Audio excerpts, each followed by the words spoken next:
Hey wifey, I'm back with part 2 on that video I did a couple weeks ago. You know, the one about the wife not interrupting her husband when he is trying to raise his children. Of course, you're a part of the process. Of course, you're a very vital part of the process. Being raised in a two-parent household is such a blessing. And as a first-generation wife, learning how to be a wife because your mother did not figure that out for you, and now it's something that you have to conquer for your generation so that your sons and daughters can now move forward having understood what their role is in their relationship without having to figure out the same things, the same pains that we have had to figure out.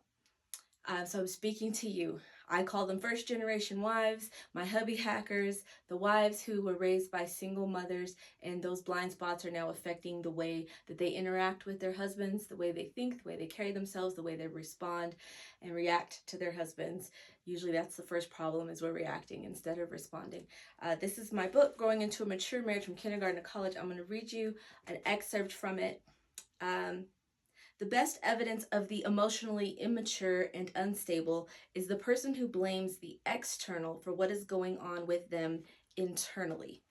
People who are blaming anyone except for themselves for their situation are the furthest away from making real change and progress. So that's another underlying hack to understanding how to grow your marriage from preschool to kindergarten, first grade, skip a few grades hopefully, and into college level maturity in this book, in this principle, in this framework that I've created that compares your marriage to the maturity levels and the social interactions of grade school through college. The best way to apply this knowledge is to first know that everything going on in your life right now, your outward world, is just a manifestation of your inward world, and that applies to your marriage. If your marriage is chaotic and dysfunctional, you can't point all your fingers at him, not one finger, because then you got some pointing back at you, right? As to why it's chaotic, why you feel disconnected. He just has this wall up. He won't let me in. He's protecting himself from something, but why is it me? We're supposed to be on the same team. Continuing to repeat these things to him and complain about these things to whoever you're complaining to. If you're not seeing changes, there's a better way, sis. There's a better way, and it's gonna start with you. He doesn't have to go to therapy with you. He doesn't have to go to counseling with you. You can learn the hubby hacker codes and just start applying them. I have the mind to create another program within the programs that I've already created for you that you can find through my different socials and at delisecollins.com, where you just take these hubby hacker codes and scenarios and literally pull out the piece of paper and just read it when you're in the situation. Because what you've been saying and what you've been doing, even if you're shutting down and not saying anything at all, hoping it will just work itself out, if it's not working for you, there is more powerful, higher level operation on the spiritual realm for things for you to be saying, doing, and thinking to bring the change that you need in your marriage.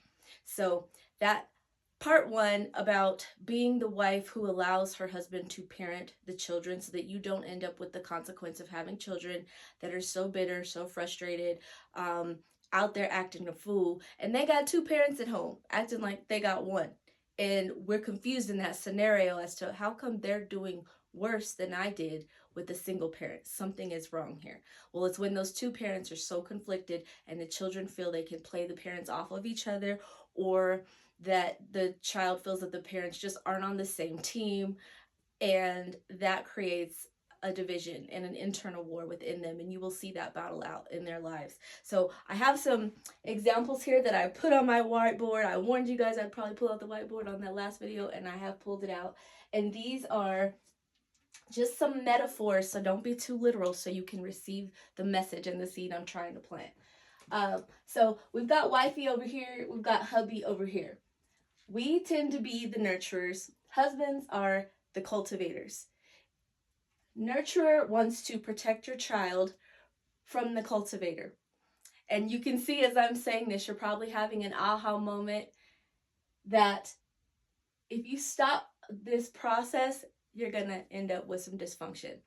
If he stops this process, we're going to end up with some dysfunction. We need to learn how to play these together, right? And that's why I made the T, the cross that divides them, purple, because the pink and the blue together, yeah. So the nurturer will put a Band-Aid when her son or her daughter comes in the house.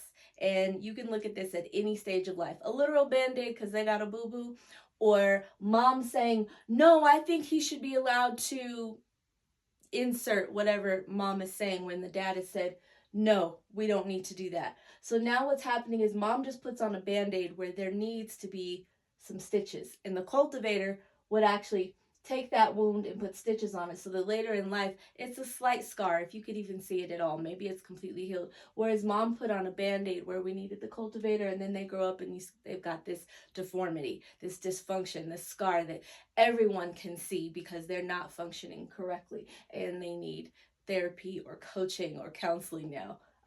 Which there's nothing wrong with that because none of us were raised perfectly. Get you counseling. If counseling and therapy haven't worked for you, coaching. Mom, this is a house plant that she's watering, and dad is like, well, a house plant is nice, but I want to go outside in the field and plant some seeds so that they can have what they need to withstand weather and rain and storms, and I want them to be planted in the earth. And that means that life might be a little tougher and a little more real at a younger age. And mom's like, no, but it's my baby. Let me keep it in the house and just water it in here. And he's like, let's let God water it and rain it, and we'll and rain on it, and we'll watch over the seed. So this is my field with the seeds planted, because the man is the cultivator and he brings the seed and he wants to plant his seed outside in the fields. And the mom has the baby in her little pot in the house. And when she is finally ready, maybe at 18, we don't know the relationship with her and that child, for that child to go out into the field, because they've been a houseplant this whole time, not getting exposed to the elements, this might not work, this plan of leaving at 18. They might be there who knows how long. That's called failure to launch. They're 25 and now mom's looking at her. Watch, well, I want you to grow up. I want you to be married. And they're thinking marriage, kids, oh no. Because they're thinking, I don't want to reciprocate what I know is messed up in me. And I don't want to now put this on the next generation or have children. And a lot of times they'll say, I'm selfish. I'm too selfish to have kids. But really what it is they need to be selfish enough to now get the healing to understand what went wrong, to why they don't want to get out in the world. Whether they want to have kids or not, just get out and be functional and be productive. Whether you're literally producing children and or producing something with the gifts God gave you, and being a contributor to society. So 18 comes, and here I have a wedding ring. It looks like a weight because I don't know how to draw like that. So how we raised our son is to be ready for marriage, because your childhood is only so long. And you want that to be a great childhood because, yes, it affects the rest of your life, but you want that child to be ready to be an adult at the time they should be ready to be an adult, and it shouldn't be at 25 or 35. See, we have this misconception in Western culture of this time period in our lives called adolescence or being a teenager. But this isn't a biblical principle. This is a man-made principle to keep control over people and keep people in this system of functioning at a lower level than what God intended. Little people are little people. They're just that. And they need to be raised how to be functional people. So having chores, having discipline, being guided, because a lot of parents were raised in a way that was so stringent and so strict, and they weren't allowed to try things at all or get out and run free in the open air. They've done the exact opposite, which I talk about in my book. It is an epidemic of a choice that so many parents make. I'm gonna do the opposite of what my parents did. And opposite is an extreme. You need to find the balance. So you grew up feeling like you couldn't breathe, and now you give your children just free reign without the guidance and the direction that they need, without the discipline that they need of having consistency in their life. So then 18 turns into 20 and they still haven't launched, turns into 22, turns into 30, and they're still sitting at home getting watered, houseplant by mom. And we wonder, you know, where we went wrong. And it's just a little bit of pain to watch her husband discipline the children, allow him to be the cultivator he was supposed to be. And that pain is only there because you're a first generation wife and you didn't have a father in your house to show you what that looks like. So now you're protecting your child for something that you prayed for, which was a husband and a good father in their life. So that's the short version of that. We could go a lot deeper.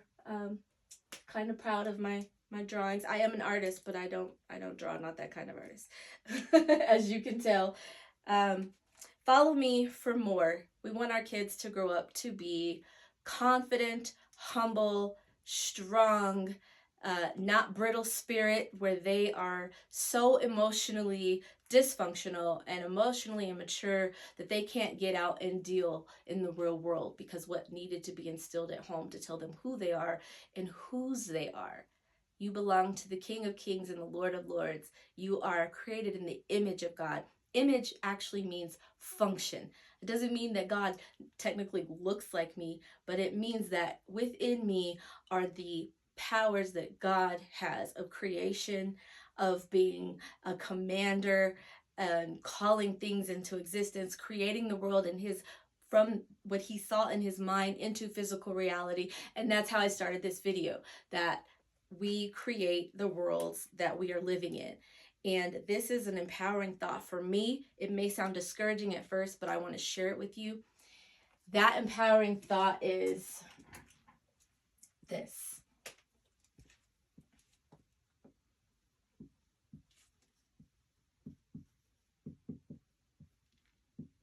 Everything in my life is my fault. Now, some people are going to say, oh, that sounds negative, Delise. Can't you reword that in a more positive way? I can, and I will in another video, but in this video, I'm gonna use the word fault. Like a fault line in the earth. When those tectonic plates, we have an earthquake. But everything in my life is my fault. Why is this so empowering to me? Because this reminds me that means I can change everything in my life. And my husband calls them a positive negative, but if I'm succeeding and I'm prospering physically, mentally, financially, my marriage is amazing, that is my fault. I used to hate when he talked in reverse. Positive negatives, is that the right term? I'm like, that's not a fault, that's a good thing. Fault is a negative word. He's like, no, it's your fault. And learning how to think more like the cultivator has given me some balance, because I could think more in my logical brain and less in my emotional brain. And that'll be another video. DeliseCollins.com. The book is called Growing into a Mature Marriage from Kindergarten to College.